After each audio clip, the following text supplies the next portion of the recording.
कब खुला कुरान? जब कोई मरा तब कुरान खुला, जब किसी की सांसें अटकी तब कुरान खुला। या कब खुला? जब बेटी को रुखसत किया गया। बहुत गौर से सुनना, बेटी रुखसत होती है, गाड़ी में आने लगी, परिवार कहता है पहले कुरान रखो फिर बेटी आगे जाएगी। गाड़ी में बेटी से पहले कुरान।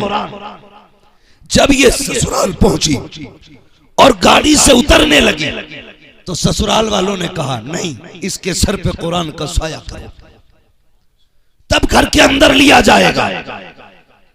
और मेरी कौम के जवानों, हम बेटी को रुखसत करते वक्त कुरान गाड़ी में रखना जरूरी समझे, घर में लाते वक्त उस पे कुरान का साया करना हमने जरूरी समझा। अगर जरूरी नहीं समझा तो बेटी को कुरान पढ़ाना जरूरी नहीं समझा, उसे कुरान सिखाना जरूरी नहीं समझा। यही वजह है जो कुरान तुम जगेज में देते हो, बरसों बरस बीत जाते हैं, उसकी गर्द उड़ाने वाला कोई नहीं होता, उसकी मिट्टी साफ करने वाला कोई नहीं होता है। यार फ्रिज रोज साफ किया जाता है, टीवी पे रोज कपड़ा लगता है, घर के अंदर रोज पोछा लगता है, लेकिन कभी कुरान से गर्द उतारने का न तुझे मौका मिला, न तेरी बीवी को मौका मिला। कौन उतारेगा गर्द? वो उतारता है जिसे कुरान पढ़ना आता हो। न इसे कुरान पढ़ना आता, न बीवी को आता है। मैं कहता हूँ जरूरी ये नहीं था जगेज में कुरान दिया जाए, जरूरी ये था कि बेटी के साथ उसके सीने में कुरान की दौलत अदा की जाती। क्यों नहीं पढ़ाते बेटियों को? रखे रखे कुरान पे गर्द जम गई, कोई गर्द उतारने वाला नहीं। हाँ, सजदे में गिर के कह रहे हैं अल्लाह खालिद बिन वलीद कब आएगा, मोहम्मद बिन कासिम कब आएगा, अमाल हैं तेरे।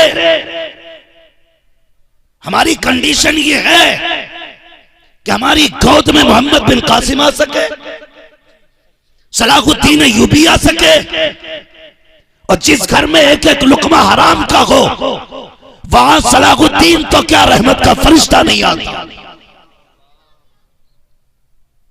भाई क्या सोच के बैठे हैं हम दुआएं मांगेंगे और अल्लाह तो पहाड़ भेज के पीस देगा लोगों को, ये सोच के बैठे हो। खुदा की कसम याद रखो, अगर चाहते हो कि बेटा सलाहुद्दीन अय्यूबी पैदा हो, बेटा मोहम्मद बिन कासिम हो, तो डीजे में गाने ना बजा, तमाशे करके बहू ना ला, दुनिया को बेटियों का नंगा नाच ना दिखा। अगर तेरे घर के अंदर बेटे के सेहरे पहनने के दिन आएगा, रात को शुक्रिया की 10 रकात नमाज अदा कर। कड़वी लग रही होंगी ना बातें? हमारी कौम में तो सबसे अमीर ही वो है जो सबसे बड़ा गुंडा होता है। हाँ जी, आज किसी शरीफ को गली से गुजार दो, कोई सलाम करने तैयार नहीं। ऐसा सीधा बंदा निकाल दो जिसने जिंदगी में हराम न खाया हो, कभी झूठ न बोला, वो निकल के जाता है ना तो लोग मुंह करके नहीं देखते। 8 नंबर के डकैत को गली से निकालो, हाँ, जिसकी अंटी में हमेशा रहता हो उसे निकाल। पूरी कौम कहती प्रधान सलाम वालेकुम, ठेकेदार सलाम वालेकुम। तुम उसे सलाम करते हो जिससे डरते हो, उसे सलाम क्यों नहीं करते जिससे कायनात के रब भी प्यार करता हो और रब का महबूब भी प्यार करता हो। हमारी तो इज्जत का मेयार भी ये है, हम उसे प्यार कर उसको सलाम करते हैं जो सबसे बड़ा गुंडा होता है। बुरा ना मानना मेरी बातों का, ये कड़वी सच्चाई है। दौलत दी तो अकड़ गया। मुझे बता क्या लफ्ज़े सेठ से तकब्बुर की बू नहीं आती? किसी के नाम के साथ फला सेठ आ रहे हैं, फला सेठ आ रहे हैं, खुदा की कसम कायनात के सारे खजानों और पूरी मिल्कियत का मालिक सिर्फ अल्लाह है। किस अकड़ में है? सेठ है तू, एक फोड़ा निकालेगा यहां से, जितनी 7 पुश्तों से कमाई गई थी 3 दिन में बिक जाती है। सेठ है तू, अमीर है तू, दौलत वाला है, इज्जत वाला है। नहीं, खुदा की कसम, दौलतों का मालिक भी वो है, इज्जतों का मालिक भी वो है। घमंड न किया कर। बड़े अच्छे अच्छों की अकल निकाल दी उसने, और ऐसी निकाली कि कोई पानी पिलाने वाला नसीब नहीं हुआ, नहीं हो सका। आज डीजे बजता गैरत होती है, हमें शर्म आती है। एक होता है इनफरादी गुनाह, एक होता है इज्तिमाई गुनाह।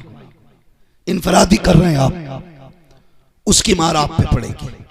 जो इज्तिमाई आप करते हैं, खुद तो करते हैं, दूसरों को भी शामिल करते हैं। यार किस किस का बोझ उठाएगा तू, किस किस का बोझ उठाएगा। अल्लाह ने सिर्फ इतना पूछ लिया, बताइए अंगूठी कहां से लाया था, हिसाब नहीं दे पाएगा। उसने पूछ लिया ये कहां से खरीदी थी, ये पगड़ी, ये जुब्बे, ये साफे कहां के थे, हम इसका हिसाब नहीं दे पाएंगे। तो जो तूने इकट्ठा करके बेटी को नचा के दुनिया को दिखाया, तू कहता मेरी बेटी नहीं नाची, वो तो किराए पे लाई गई थी। यार पूछ किसी नाचने वाली से, वो अपनी खुशी से नाचने आई है या भूख उसको यहाँ तक लेके आई है, मजबूरी ने उसे नाचने पे मजबूर किया है, और तुम नाच के करके कहते हो मेरी बेटी नहीं थी, ये तो दूसरे की लाई गई थी, पैसे लेके गई है, तब नाच के गई है। खुदा की इज्जत की कसम खा के कहता हूँ लोगों, अगर ये सोचते हो कि मेरी बेटी न थी, अगर मजबूरी में तुमने किसी की बेटी को नचाया, खुदा उस वक्त तक मौत नहीं देगा जब तक तेरी बेटी को जमाने के आगे जलील नहीं कर दे। क्यों नहीं डरते अल्लाह से? कितने बड़े प्रधान हो तुम, कितने बड़े ठेकेदार हो तुम, तुम्हारी जिम्मेदारी जेब में रख देगा 2 मिनट।